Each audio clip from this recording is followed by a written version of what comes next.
Like one of my favorite things about collaborating with other people is watching their process so closely and seeing what they do and how their music is made. Yeah. Because every single little tiny move that any artist does is unique to them.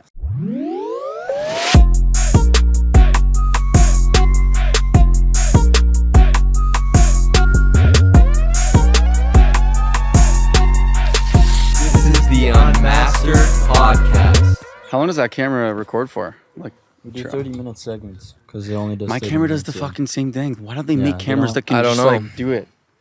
Is there So a way that annoying. you could make it go past that? No, yeah, it's like you can have. Is it filming? Do it like a jailbreak. Yeah, it is. Oh, it's filming. A Oh, jailbreak? you wanted it to Yeah. be like a natural, like, It's little, like a jailbreak thing that you can do. Jailbreaking your But I fucking don't know if I camera. wanna do Bro, I that. remember jailbreaking my iPhone back in like 2008 when like jailbreaking was just Yeah, a you did thing. that too, no?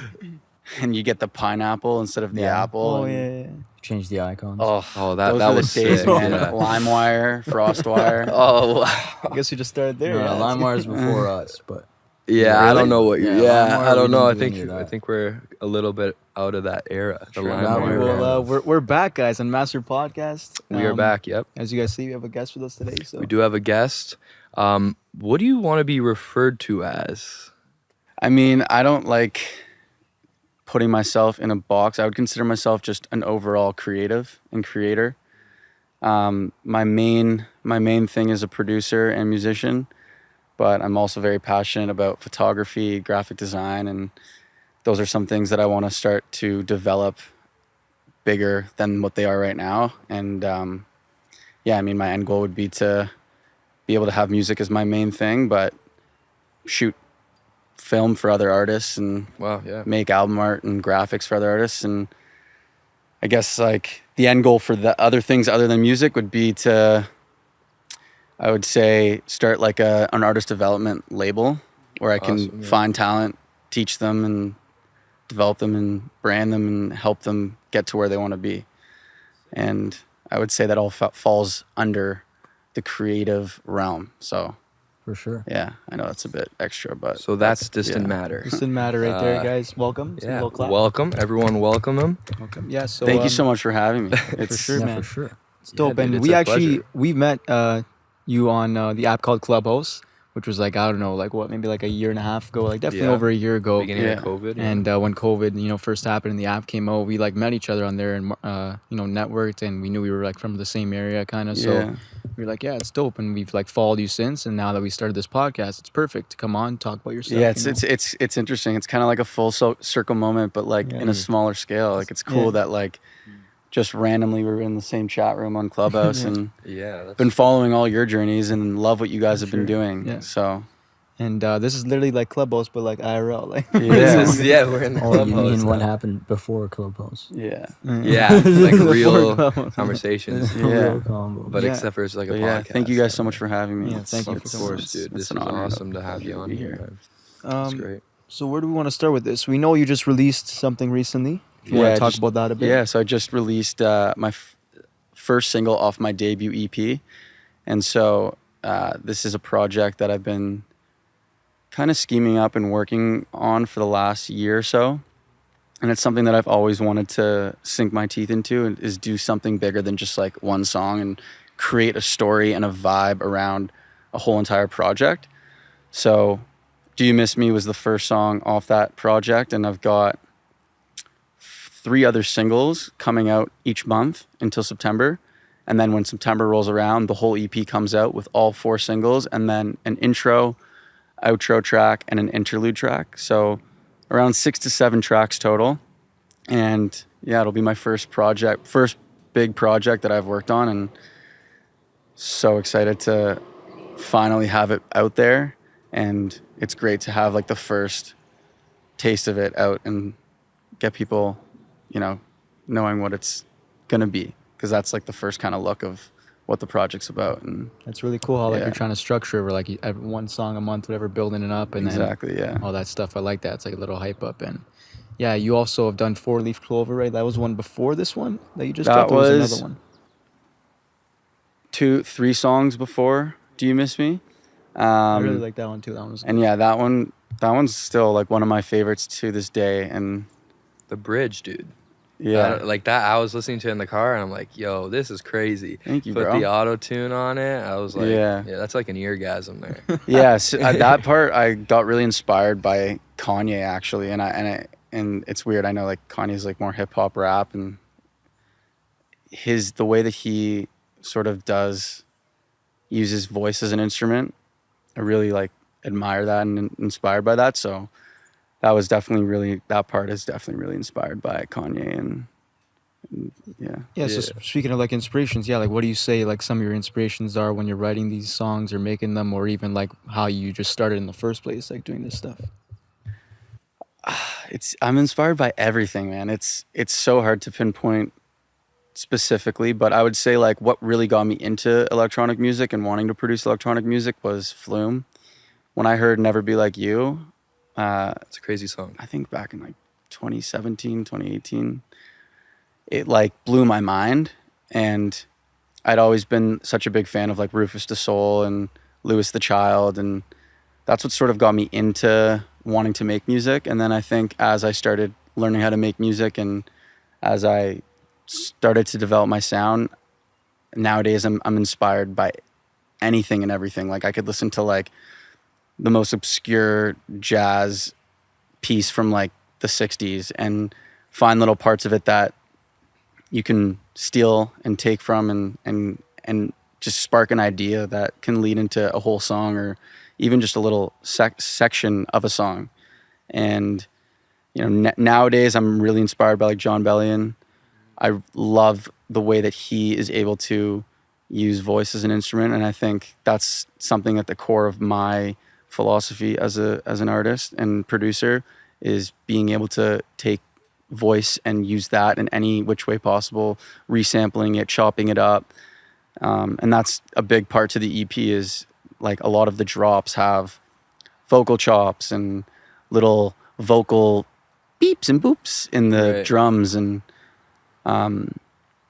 yeah, I mean, songwriting wise, I'm very inspired by like the Beatles and Paul McCartney and FKJ. I love like his harmony. Yeah, I would say that's kind of at the moment who I'm super inspired by, but it always changes and it's always growing. And that's my favorite thing about music and producing, is the fact that every single day you can you feel like you're starting fresh because you find a new path and a new thing to be inspired by. And that fuels you into finding more paths and more things. And it's just an everlasting journey of creativity and finding. It's a rabbit hole, and each rabbit hole is another 4 rabbit holes, and each of those is like, yeah. And especially someone with ADD, like I have the worst ADD, and I'm like always doing a million things at once. Sometimes it can get overwhelming because it's like, how do I put all my inspirations into one song? And yeah, it's pretty cool, man. It's cool how you bring a lot of different ideas to the table and bring them all into like one space. I think that is like one of my favorite things that artists do, is where they like, you know, they'll take something from the Beatles, they'll take something from Kanye, they'll take something from the Red Hot Chili Peppers, they'll put them all together and make this something that's like a newer exactly genre, I mean, well, sound. that's like you steal from 100 different artists and have your own spin on it, and the way that you mix it is original in its own sense. For sure. And I find I'm doing that a lot as well in like graphic design and photography. And so that's why I don't consider myself just a producer. I like to think of myself just as a creator, because even like a small little piano lick and the way that it's played can inspire like a visual in my head for how an artwork is supposed to look, or even like trying to convey messages through photography with just things that don't even relate. And so that's like me in a nutshell, I would say. Just an ADD creative in a way. And you talking about like you do graphic design stuff. So do you design like most of the stuff you do like on your pages too? I see you do like those cool like effects on like your videos, or you have that star symbol too. Like cool. For the most part nowadays, I would say like the first release, I had a graphic designer working for me because I wanted to focus like strictly on the music. And I was kind of, we would always have meetings and I would understand how to do it because I was a graphic designer before I was even a music producer. So I was able to like tell him my vision in my head and then how to execute it. But nowadays, everything visual from graphics to videos are all pretty much on me. And it's what I love about building like an artist brand is the ability to just have like the whole thing kind of curated by myself, and it's like when you listen to the music, you're listening to what I've created sonically, but then when you also look at the art, it's like what I see in my head of the song that's being played and the vision that I see in my head of like the whole experience. Because the one thing I love about artists is the way that they're able to package together like an experience. The experience when you listen to a song or you listen to an album is so important, and I love being able to do that in my own realm. You're a world builder. Yeah, exactly. That's what it comes down to. Yeah, 100%. Yeah, because it's not just the audio side of things; it's the visual side of things. And I think only people who are like a multi-potentialite, like I think that's like the term for it, Yeah. where like you just have so many different things that you could be good at or you are interested in, can build worlds really. Like Yeah. you have to be able to like dip your toes in all these different things Yeah. to be able to make them what they are. And I also noticed that like when you are excited to go into another one of those ponds of creativity or whatever, and dip your toes in there, it creates like cool stuff because you're not like, that's not your main thing. Like you said, you were a graphic designer, Yeah. and then like you got into like music. That puts like a fresh lens on the music, 100%, versus yeah. like someone who grew up like playing the piano, classically taught. That's like their thing, and then they try to make music. It's gonna be like, a little bit more formulaic, a little bit by the rules. Yeah. But when you come into a new world, you got a fresh set of eyes on it. I think that makes the best stuff.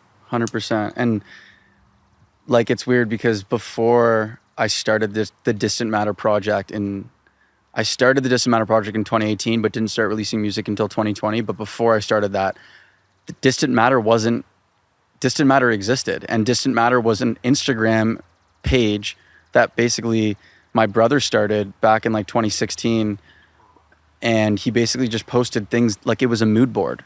Oh, really? And he posted pictures of beaches and signs, and it all had the same aesthetic. And I was so inspired by that. And I was like, hey, Max, like I would love to help you run this. And so when I went to school in first year, it was something that I was developing and I didn't know what I wanted to do with it. But because I had experience in graphic design, just making posters throughout high school for events or whatever, I wanted to make it something, but I didn't know what. And then when music came around, when I started making music and I started thinking about what should my name be? Like what can I make with this? And then I was like, you know what? Why don't I make Distant Matter the name of my like producer alias and take the brand and vibe of that and brand it as like myself as an artist. And so that's how it kind of started back in first year. That's cool. Yeah. Yeah. You came from an Instagram page, Yeah. like a mood board. Yeah. Yeah. That's cool. And I had That's really always cool. like I've been playing piano since I was 5 years old. And so that's my pretty much only musical background.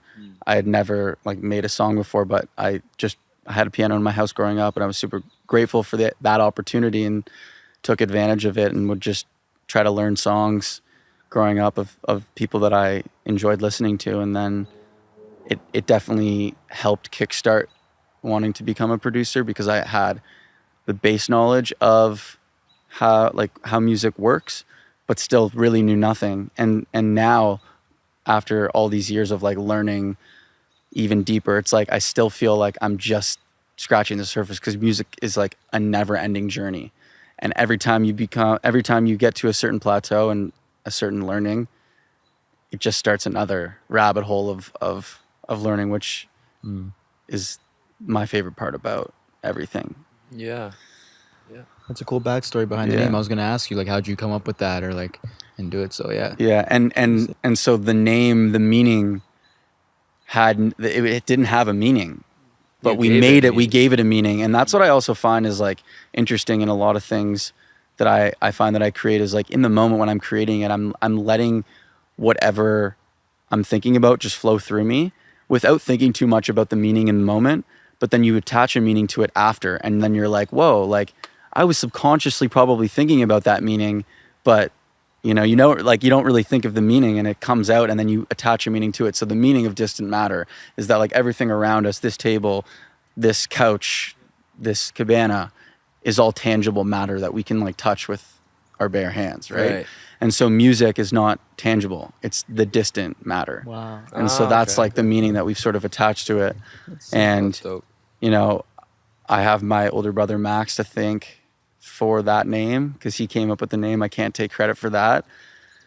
And he's definitely had a huge influence on me and my music taste. Same with my older brother Billy. Even my little brother Sam has had an amazing like influence on me as like just musical taste. And my parents we're all like in our family, we're like playfully competitive about our music. And my mom growing up, she had amazing music taste. And same with my dad. My dad played guitar, and they would always play like, Elton John and the Beatles, Pink Floyd. And I think that's where I got my music. Like growing up, that's where I got my music taste from.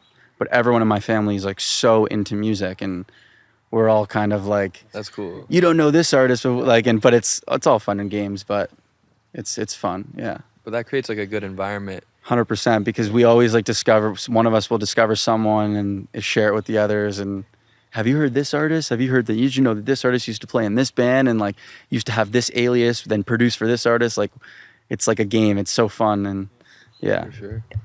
It's good, and I'm sure that probably helps out with your little creative process too. Yeah. And maybe you guys get ideas from each other and stuff. But For sure.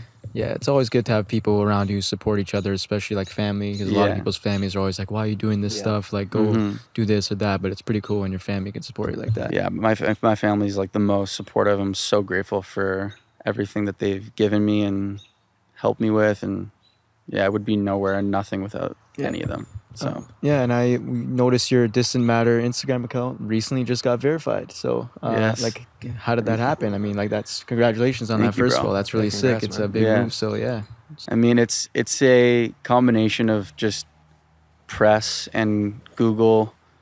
Like the more press and articles you have and things out there, it's like SEO, like search engine optimization. So when you search up Distant Matter, like I'm the first thing that comes up, and that's sort of like you have a good Google presence.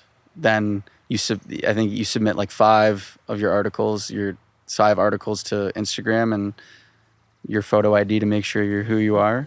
But it's been like 2 or 3 years in the making, because ever since Chrome came out, which was my first single in 2020, I had been doing press campaigns to get my music on blogs and radio stations and all those like food accounts, or just just getting your music out there, and most importantly blogs and publications. And which with every release, you want to try to paint the story that you're trying to portray, and every single release is just more press and more things that can go towards your SEO and your Google rank. So it's been 3 years in the making of every single release. And yeah.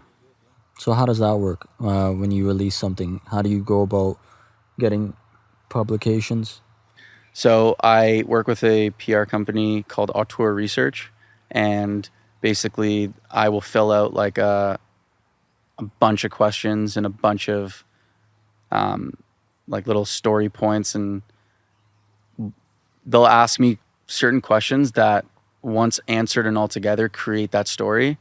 And they essentially have a massive network of blogs and publications that they are connected with. And once the song comes out, they'll reach out to all these publications, and whichever ones are liking the song and liking the story around it, because the story is important, For sure.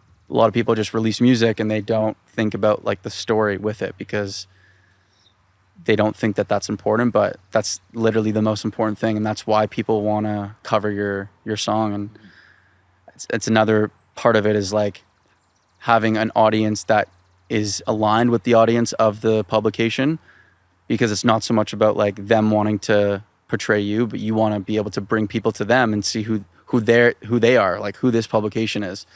So yeah, just working with them, and they've been amazing. I've been working with them for every release, and yeah, we've gotten some good coverage, which is amazing, and super grateful for everyone that's wanting to share my story. So Yeah. And you've been on the radio, you said?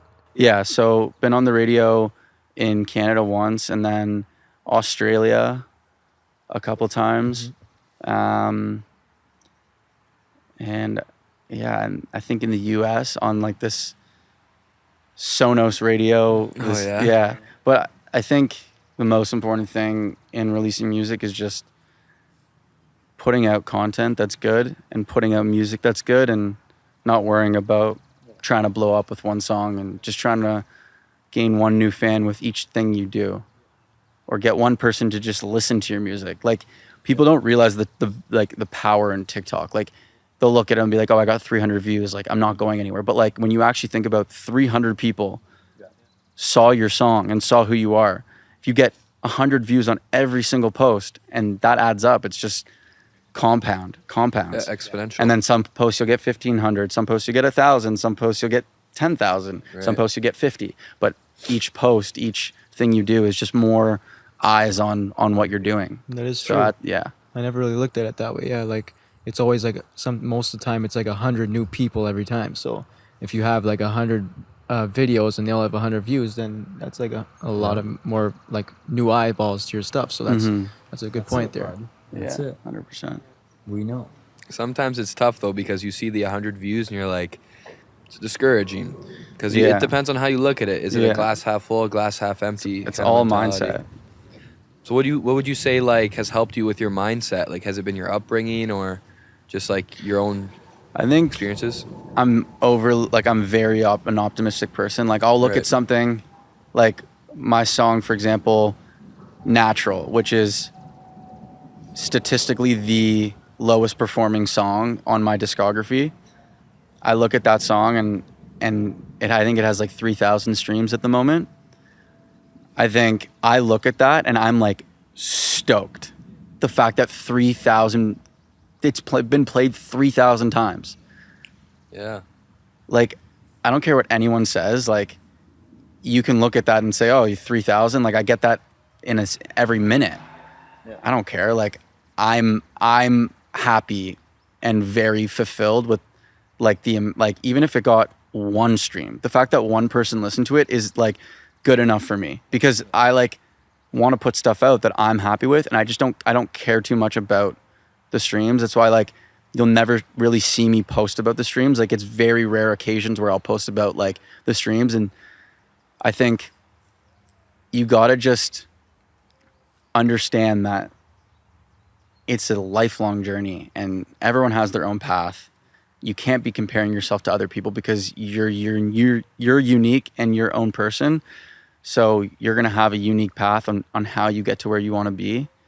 And so as long as you're staying optimistic and knowing that if it's just one, it doesn't, like, it's something.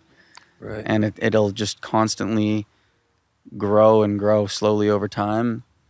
And with each release and each learning experience is just another thing that you can put in your mind to know how to navigate. So Well, at the Were end- you, sorry, go ahead, gentlemen. You never talk, so. No, it's okay. Well, at the end of the day, right, you got to think about it like we all started just doing this by ourselves in a room, not worrying about views, yeah, right? It's just about the art Yeah. and us creating it. And Exactly. then when it comes to just sharing it, it's like, I just want to share this exactly. that I'm proud of, that I made. Yeah, And whoever wants to see it, sees it. yeah. And that's it, right? And I think the best mindset that I could say for that is, as soon as the song or the project or the video gets released, you've succeeded. Hmm. If you put it out, you've succeeded.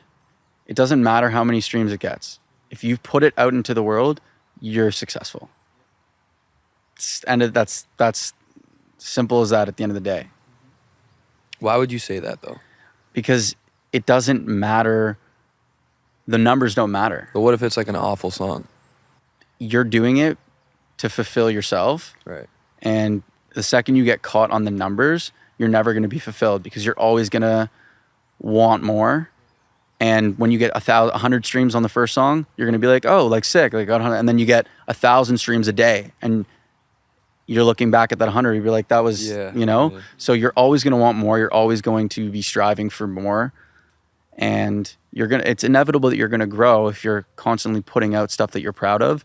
So with that, you're gonna be getting more exposure over time, and if you are attached to that, you're never gonna be fulfilled. But if you're attached to the idea that as soon as you get something out into the world, you're successful, then all you have to do is make art and like make things that you're happy with and put it out.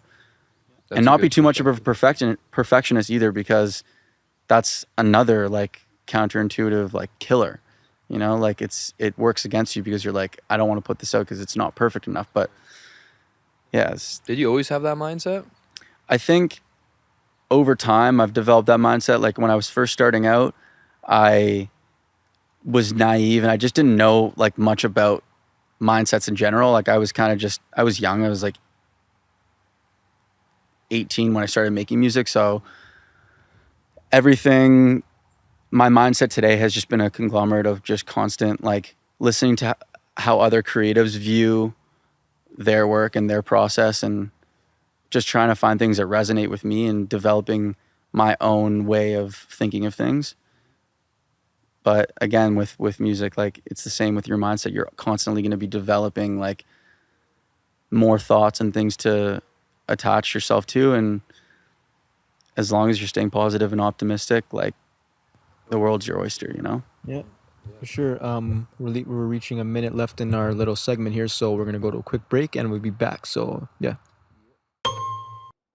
But your head's high, don't know what you got till it's missing. You walk by, see the look in your eyes. When you look in my eyes, do you miss me? And how does it feel to see me with somebody else? Is it easy? Walk by, the sun goes to hide, and I can feel tears drop from the sky. All right, we're back from the break here. So we are back. My ass is wet. Our asses are soaked. Sorry for the coarse language. we're just but talking about there the was numbers rain. and stuff, right? Porcelain. And we all know with the eyes on you, all these numbers, people listening to your music, we all know there's positive feedback from it. We also know there's negative. So do you have an issue coping with maybe if you get a negative comment on your music, somebody saying your song sucks, or how do you like, you know, kind of... I mean, I've got comments on TikTok before, people saying like, yo, this shit sucks, like whatever. But I mean, also have had comments where people are like, this is fire. Like, when does this come out? Like, I love this. So it's like Gary Vee puts this so perfectly. He's like, don't get too high and don't get too low. Kind of just stay level grounded. And I've kind of developed that for myself. And I don't let like the negatives get to my head the same way I don't let the positives inflate my ego and make me think that I'm like, you know. So it's important, and it's important to not be so so affected by the good or the bad, and just focus and have that laser vision. And anyone that sends me a negative comment, like the way that I would respond to it is just like sending love and being like, thank you for the comment. Sorry that you don't like it. Hope you have a nice day. Like, that's all it is. It's all about perspective. Yeah. You know? Perspective. Yeah. Content.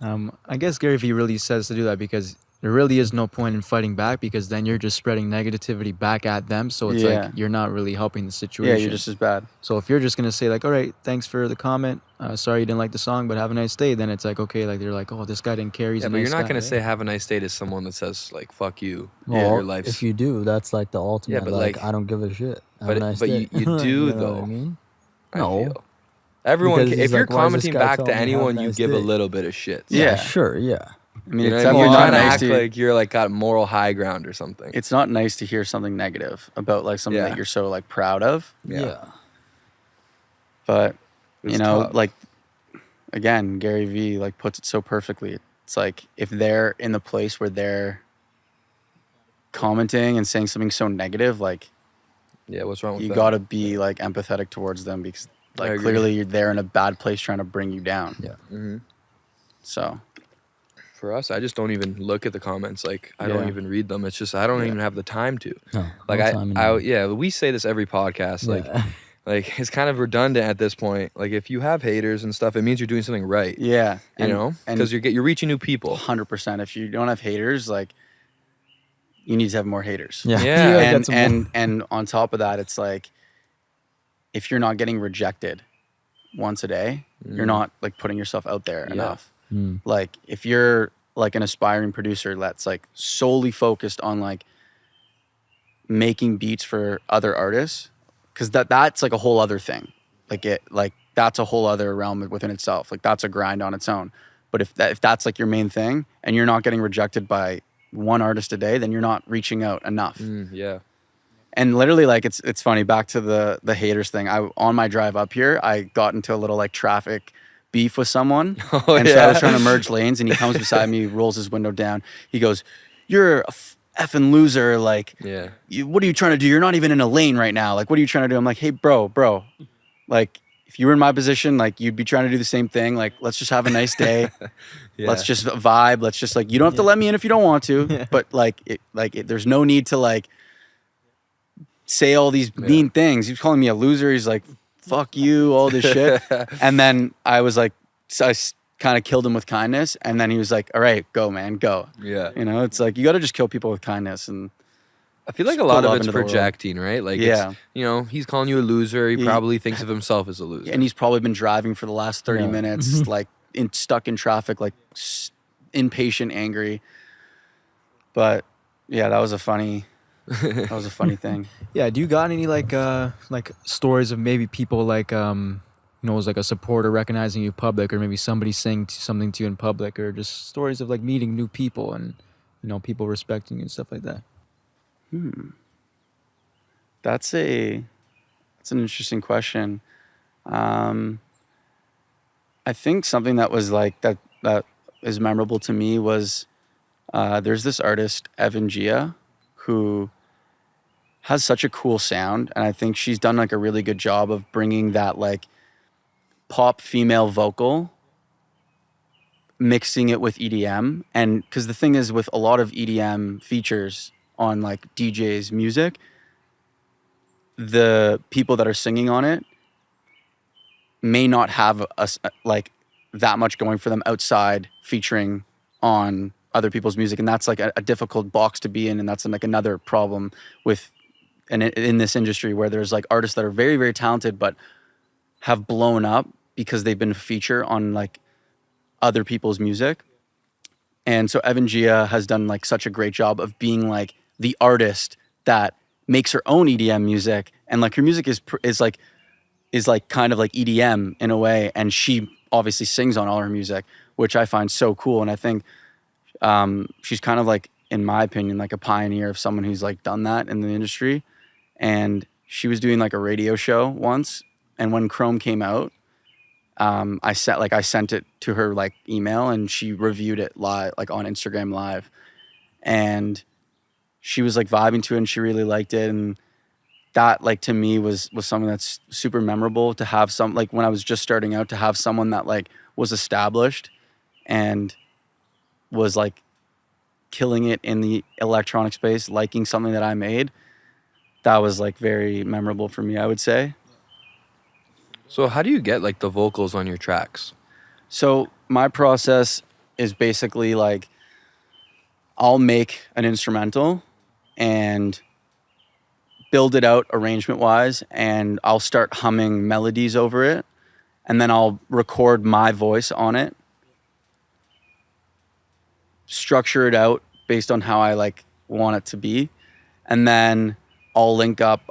It's all just networking. Like I'll send like 5 to 10 DMs a day to artists that I really like mess with their sound and like think have a unique voice and cool thing going on for them.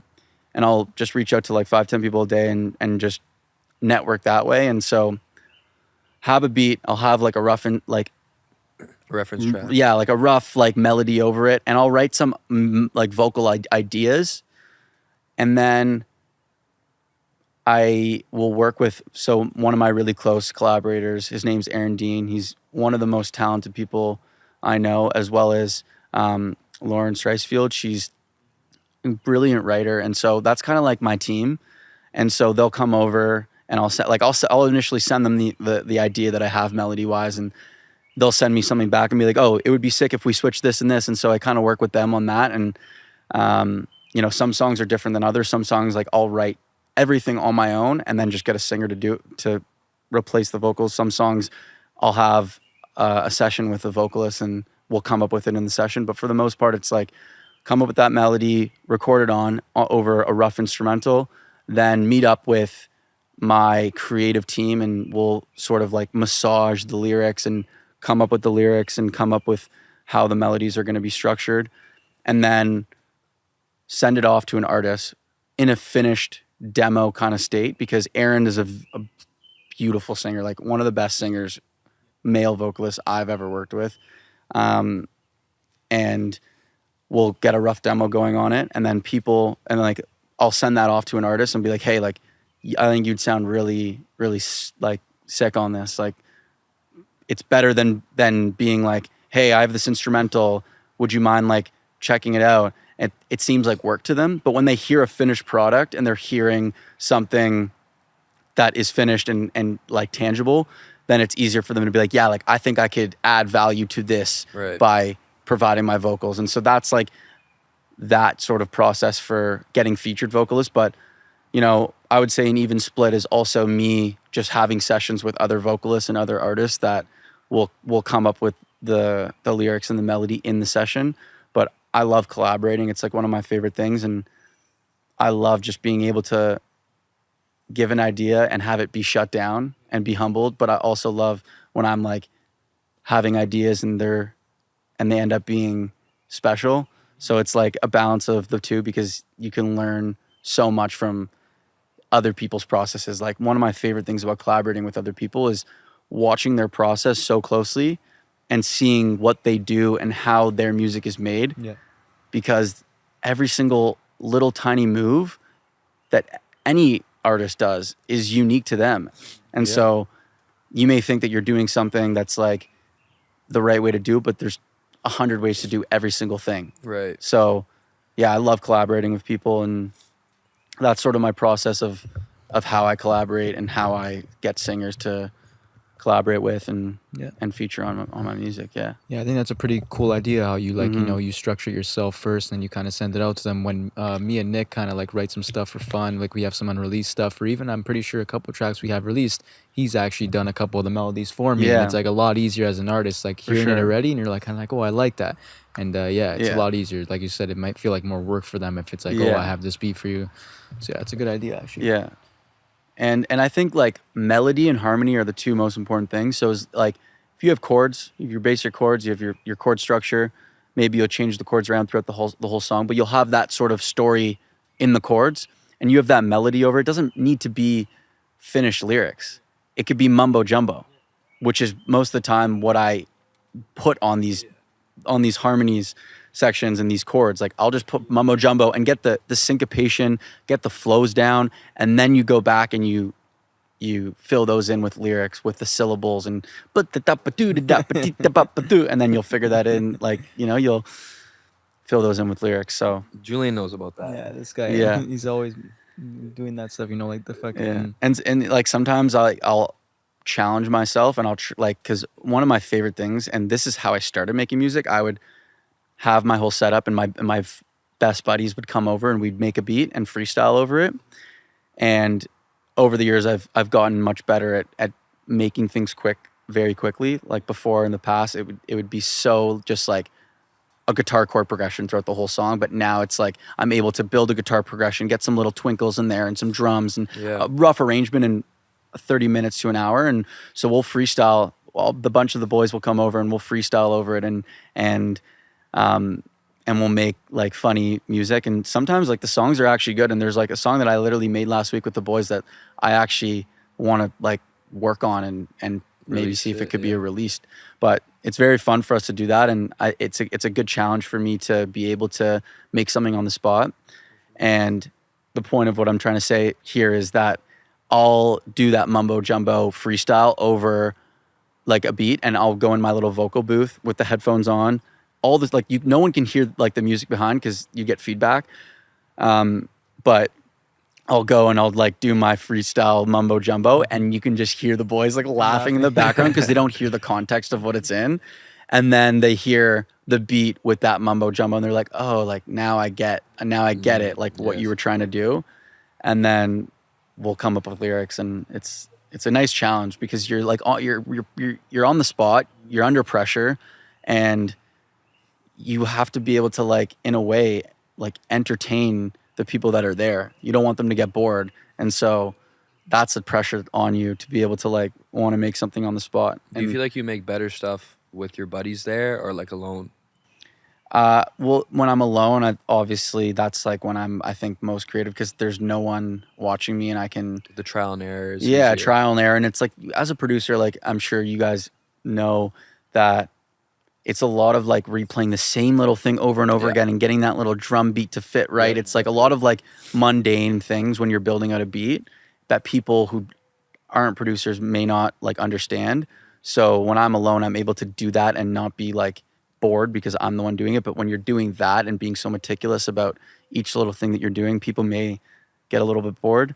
Yeah, so they get annoyed of it. Yeah, they get annoyed you of hear it. the same loop over and over. Yeah. These guys know, like, I'll play the same thing over and over, and they're like, shut up, dude. Like, turn that off, you know? Yeah. Even though, like, in context of the whole song, it's going to make it sound that much better. Exactly. But, like, that one little part, like, not everyone can handle that being replayed 40 times. And the thing that makes, like, a production, like, very nice to listen to is all the little spaces in between everything and all the details. And so you can't get those details out very quickly. Like it takes time to build those details out. So it's a nice challenge to be able to like try to come up with something that sounds good enough because people don't understand like the process of creating those details, right? Like those details are very, they take time to create. So it's like, it's a cool thing to challenge myself. It's like cooking. Yeah. I lately, just because I've been making the beats for a couple of years, I've started to realize that it's just like making food. Yeah. You know, there's a lot of Cooking people. up in the stew. Yeah, they call it cooking up in the stew for a reason.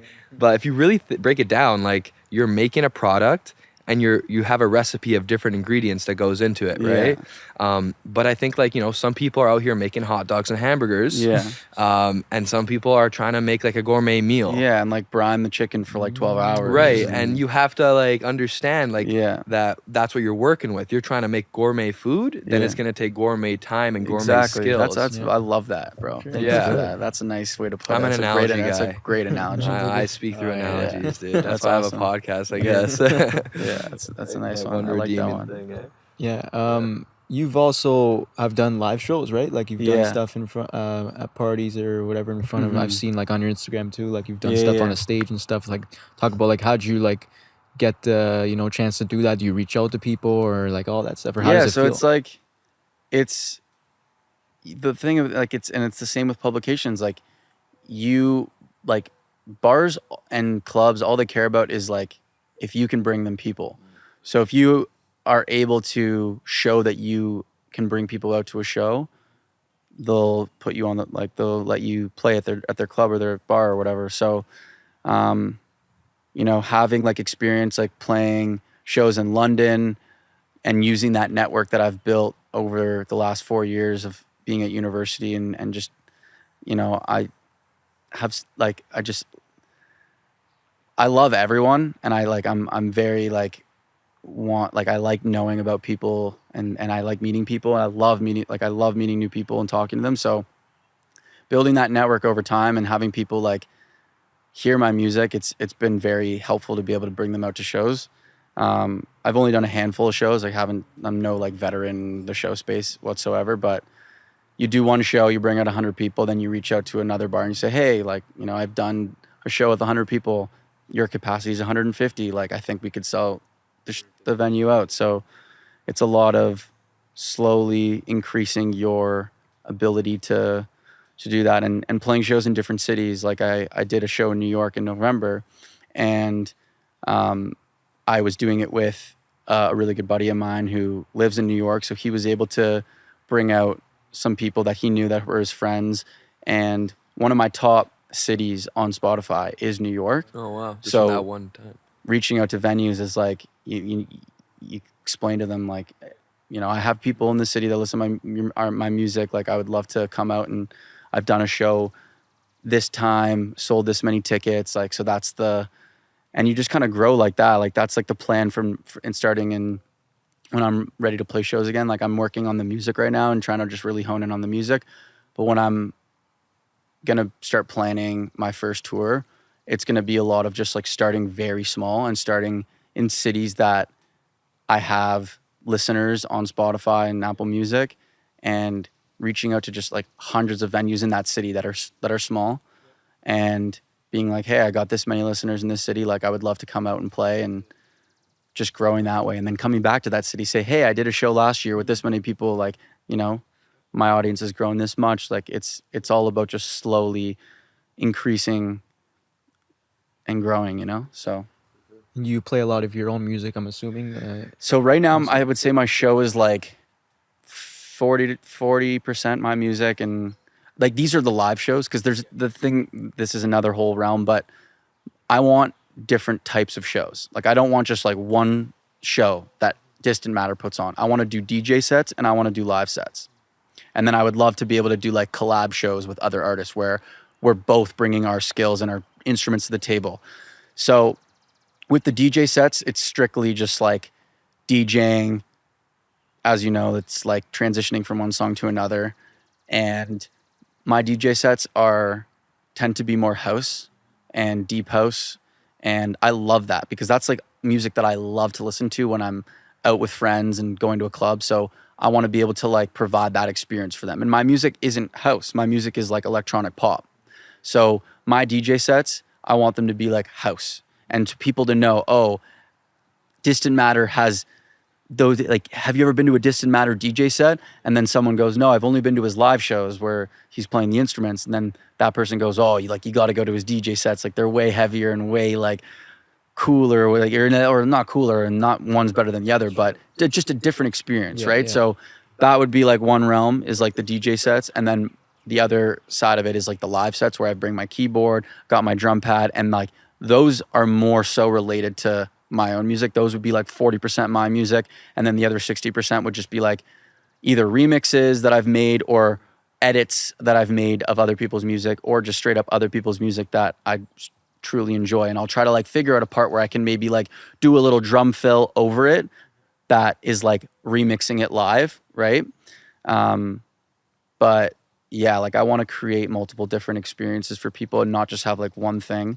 That's why it's important whenever I'm promoting a show, that the show is promoted as either a live set and it says in brackets live set, or it says in brackets DJ set. Right. There's a difference. Because you got to be intentional with that, and you got to sort of create those two lanes separately. Mm-hmm. So that's almost like two different artists. Yeah, exactly.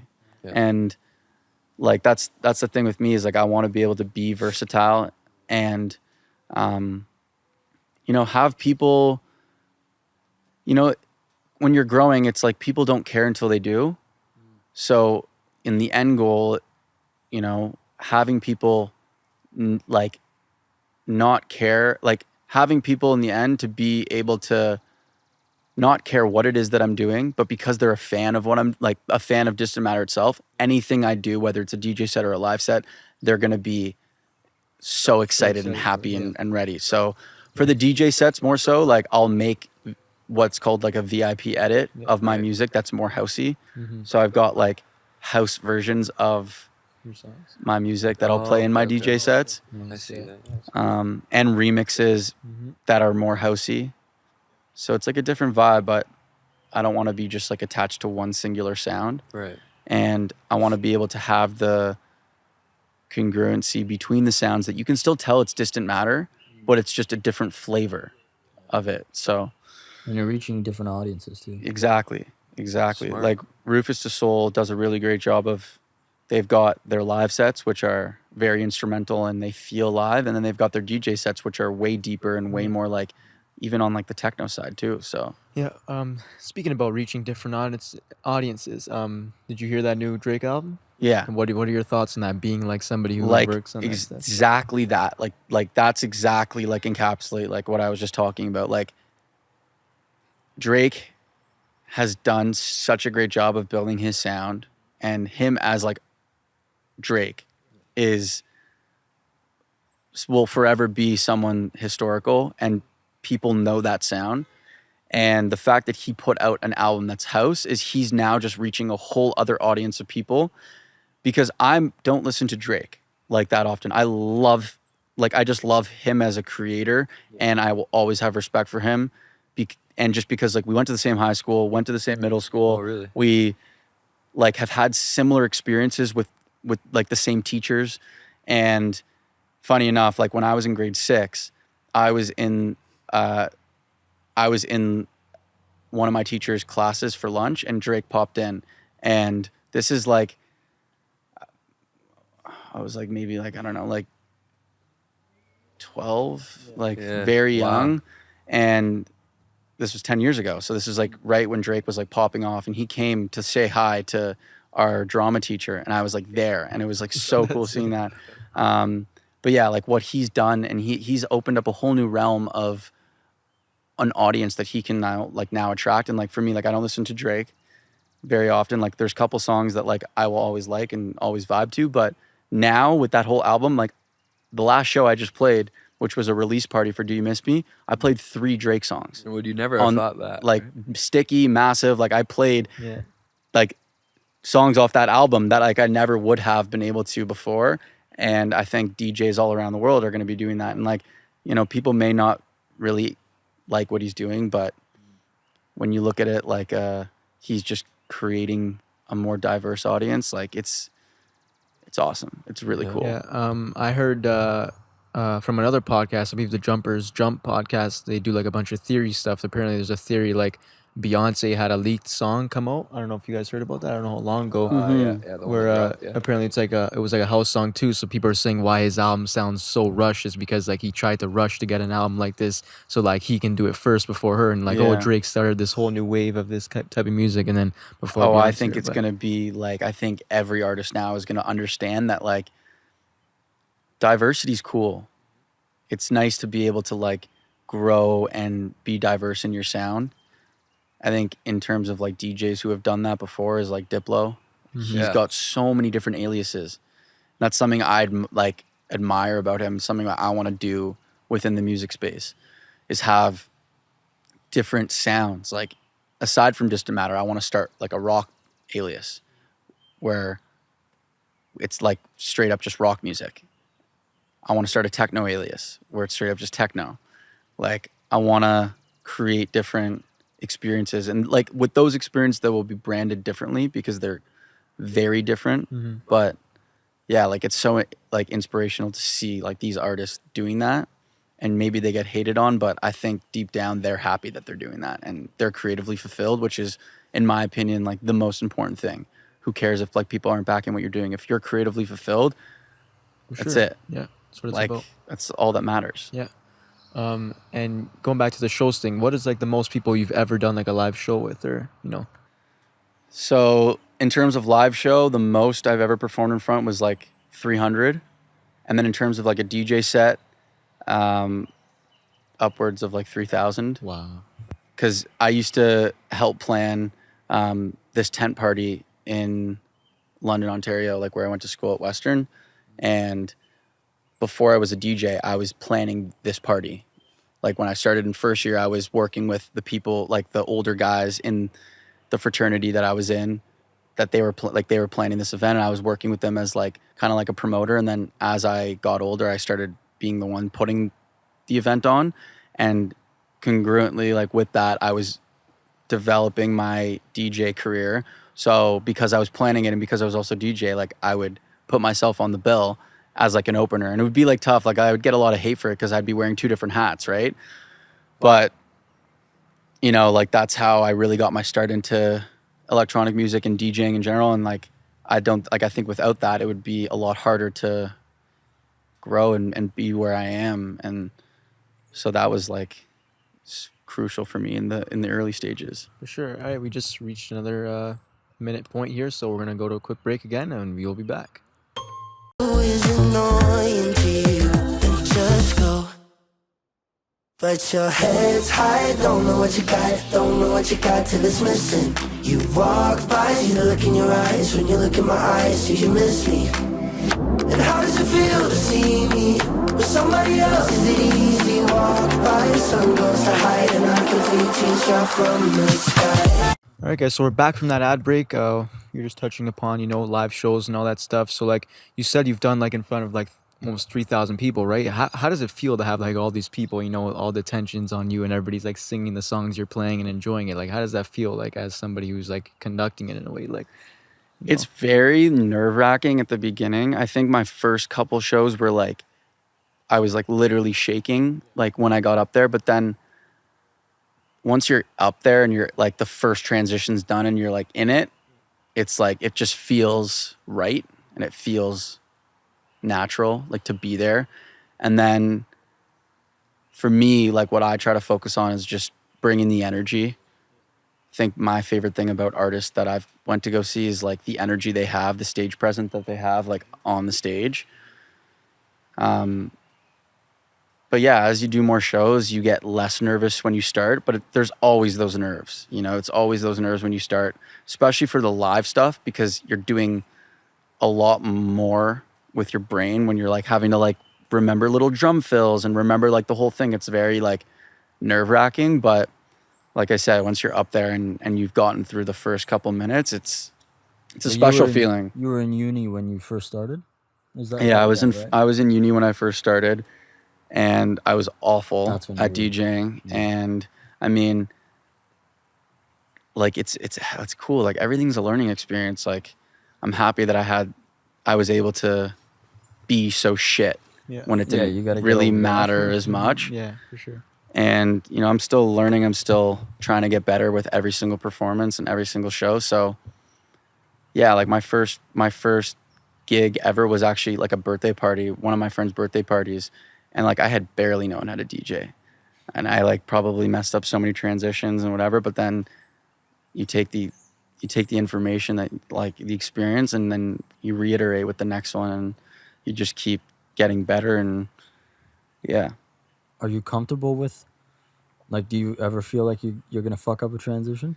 Right now, like when you're up with there? DJing, I think like I could go into any room or any festival or anything, and like I could just go in and go, because DJing is so much different than like a live show.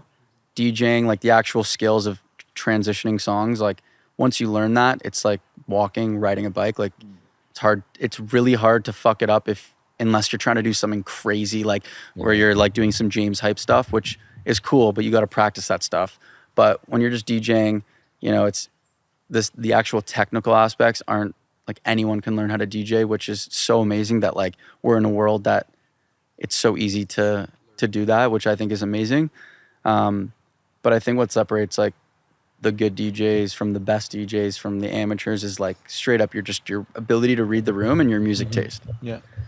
I played a lot of team sports growing up, not that I had a crowd like over 100 people ever, but no, I'm just saying like being on a stage on your own like that, like all that pressure is there for you, like like they're waiting, because like, and then once you're in there, like it just feels, when you're at parties and stuff, and when the DJ plays a song you don't really like, you're like, oh come on, what the hell is this shit, or whatever. Like the vibe wasn't straight, so I can't imagine the pressure you have. Like you want to make all these people happy. But, like the feeling of seeing people jumping around and having a good time and singing, that probably feels more motivating yourself. And I mean, like there's always gonna be people who are unhappy, and like you can't please everyone. And once you come to that realization, you just gotta like do you, and like you're not trying to like get the people, like you're trying to just do you and have the people, like in order to develop like a sound and a fan base, you just got to do you and stay true to yourself and stay true to your sound. And that's how you develop like your sound and your fan base, and the people who are like can look at you as an artist and have an emotional connection to that whole experience, live, the artwork, the music, everything. Do you have like a signature thing you do like every show, maybe to like be unique to yourself? Like Steve Aoki, what is he, like the cake smash or the cake throw?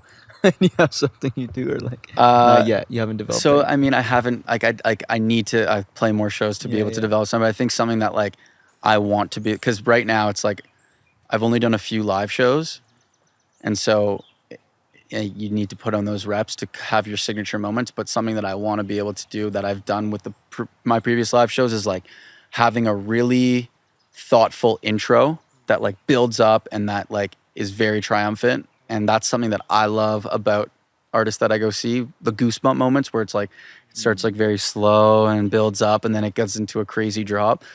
So that's something that like I want to be able to have some signature moments, being able to create that experience. Like maybe with each show, I like fly in with a tightrope or something. Like it's like it's just with more experience and time. But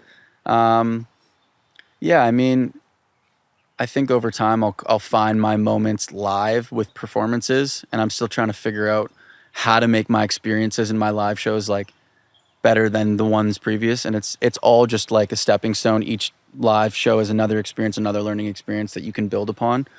I would say I have more signatures with my productions because I've produced more music than I have shows and have had more chops in that realm. But yeah, with live performances, I'm still trying to figure out what is going to be what sets me apart. Do you also produce beats for like other artists too? Like So right now I'm not doing that at the moment because I'm focusing solely on the EP. Yeah. But I have done in the past, and I am planning to start that up again when I'm done the EP. Like I want to spend maybe 6 months just producing for other people only, because I want to like learn, because when you produce for other people, you have to unlearn everything that you learned about producing for yourself, because you have your tricks and your things that make you unique to your own sound. Yeah. And when you're producing for someone else, you have to facilitate and make their project come to life. That's like the most important thing about a producer, is being able to like take someone's vision and make it come to life. So I want to do that to provide value to other artists and produce for other artists, but also to like develop my own skills as a producer. Yeah. So I'm going to start that up again once the EP's done and I have more focus to do that. And then after doing that for maybe 6 months to a year, I'm going to probably start my own stuff up again and maybe start working on an album. But I've got enough music to release during that time, so I'm not just stagnant. Like I've got some releases lined up after the EP. Okay. But yeah. Do you have like any future collabs, like people like you dream to do like something with like a product with or anything like that? Like people who I dream to collab with. Collab with. I would love to collaborate with Billie Eilish. Billie Eilish, yeah. She, I think, is just so, she's just so real. And I think my favorite thing about collaborating with people is the actual connection that you share when you're in the studio together.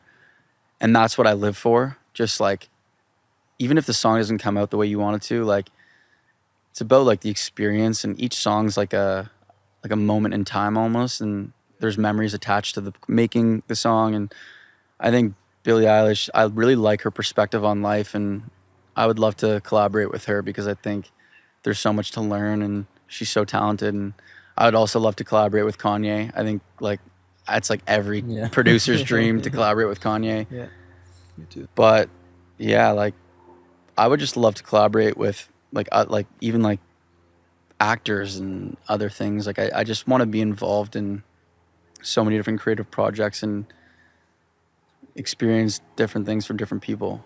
So where do you see like Distant Matter in like 5 years, 10 years? Like where do you see it all? I would love to be, consistently playing shows and build, like, I think I want to build up my catalog. That's my focus right now, is just building up my catalog. But in 5 years, like, I think my goal is to be able to be consistently like playing shows and being on festivals. Like, I'm not trying to, be the biggest artist in the world. Like, obviously that would be really cool. And I'm trying to just be creatively fulfilled and just like have my creativity like fulfill me. And if that means that I'm the biggest artist in the world, then that's great. But if it means that if I'm not, and I'm not even playing shows, like if I'm still creatively fulfilled, then that's fine for me too. I just want to be able to be be creatively fulfilled and like be happy with what I'm making. But I think in 5 years, like it would be really, I think it's a good goal to be able to, play shows consistently, be on festival lineups, and, just collaborate with more people. And yeah, I don't really the thing is I don't really set monetary or statistical goals. Like I'm not like, oh, I want to have like this many monthly listeners. Like I don't like getting attached to the numbers, but I think, yeah, if I could be, playing shows, that would be consistently, that would be awesome. So do you like to manifest or? Yeah, I'm a big Yeah. manifester. I love manifesting. And even though I don't like getting attached to the numbers, in my manifestations, I'm very specific with the actual like numbers, which is weird. You don't, yeah. But like, You don't I like do that numbers. because You kind of have to. For Because manifestation. You need a target. you have to be very specific. And yeah, I mean, like in my manifestations, like I have this like book that I write, and it's like the year 2025, for example. And I write as if it just happened. I'll write, just won my first Grammy last week.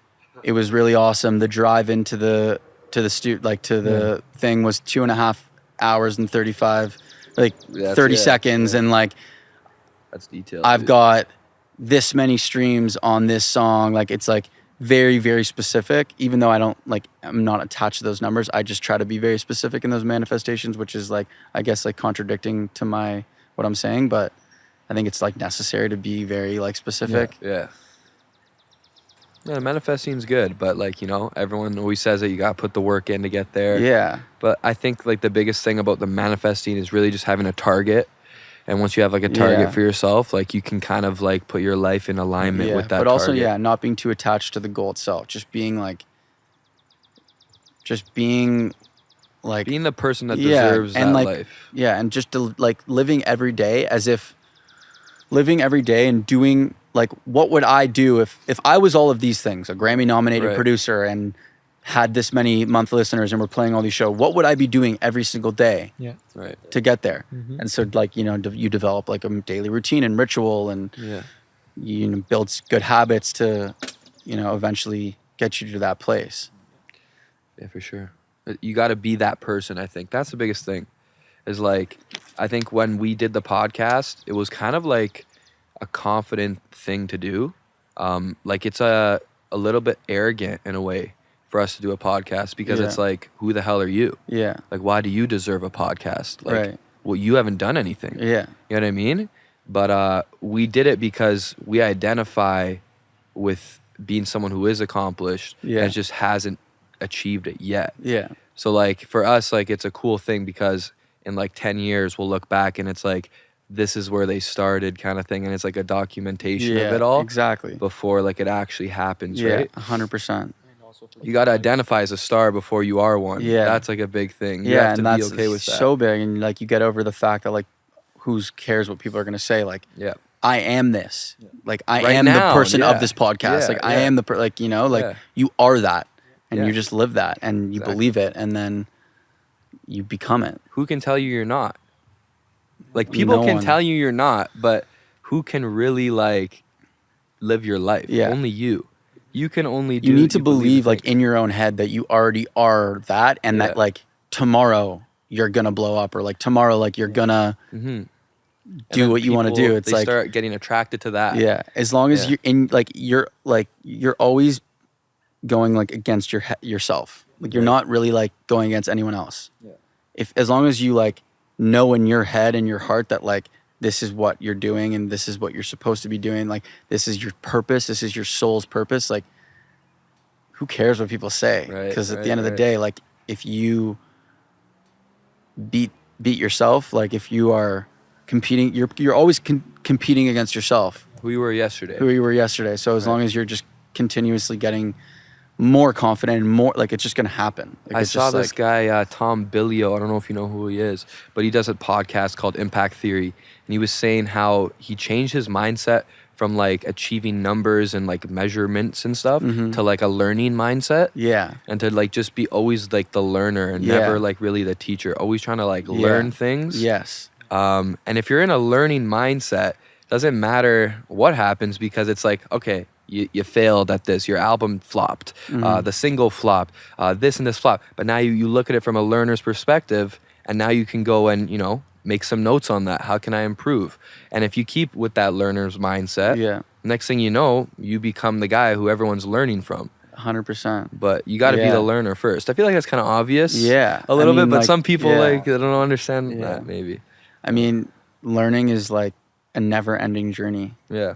and you got to be open to learning, and you got to be open to criticism. You got to be open to being humbled, and like having someone tell you what you're doing is not the right, like it, like, you know, like you're not good. You're not good. Like you have to be open to people telling you you're not good, because that's like how you get better.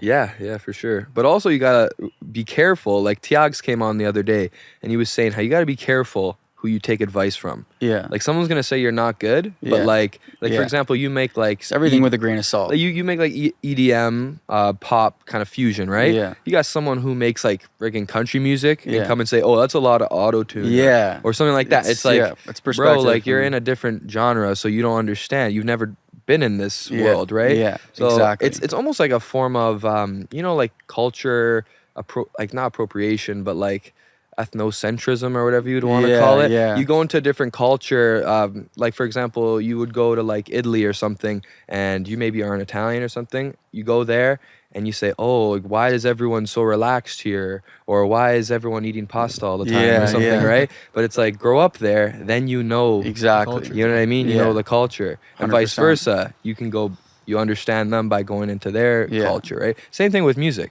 You got, you know, country guy, Billy Jane or something. Yeah. Like he's going and listening to your EDM tracks. Like, Yeah. what the hell is this futuristic bullshit? Exactly. Like But then it's like, dude, you're just from the fucking middle my of dad doesn't Tennessee. listen to any electronic music and doesn't understand electronic music. Yeah. So whenever I show him my music, it's hard for him to like Grasp have an it, opinion yeah, and grasp yeah. it, because he's grown up on like the classical rock, jazz type of stuff. And so, and even my mom too, like sometimes she won't like the song. She'll say it's too tinny. It sounds Right. electronic. But you know, that's just not the music that they listen to. So it's like, it's hard for them to grasp it. So yeah, everything with a grain of salt, I think, is like a good way to put it. Okay.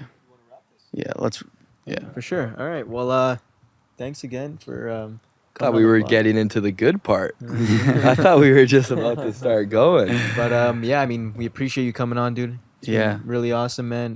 You had some great stuff to tell. I'm sure there's a lot of things people can learn from. Nick, Yeah. you probably learn from a lot too, because you guys. I learned a do lot some- today. Yeah, it was good. Yeah, bro. Yeah, I appreciate you guys having me on. It's been Anytime, awesome dude. chatting with you guys, and I always love chatting with other creatives and love what you guys are doing, and I really believe in it. So keep it up, and it's awesome. Yeah, and if you guys want to go check out all his socials, they'll be linked down below. Make sure to subscribe to our channel. Yeah. Follow up the TikTok and everything. Go check out his stuff. I got an EP coming out this summer, starting in last Friday.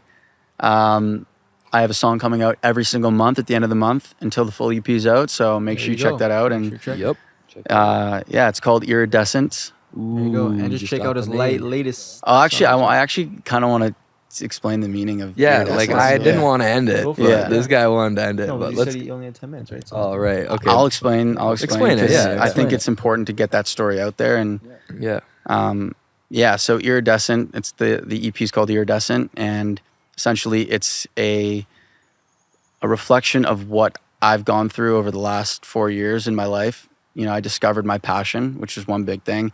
You know, I've been through many breakups. Like, you know, I've been not so much like on the girl side of thing. I've only really had one breakup on the female side of things. But, you know, I've had friends that have fallen out, and just a coming of age kind of story that's portrayed throughout the whole EP. And so the reason it's called Iridescent is because there are certain birds, like hummingbirds and butterflies, that have an iridescent feather pattern on their skin.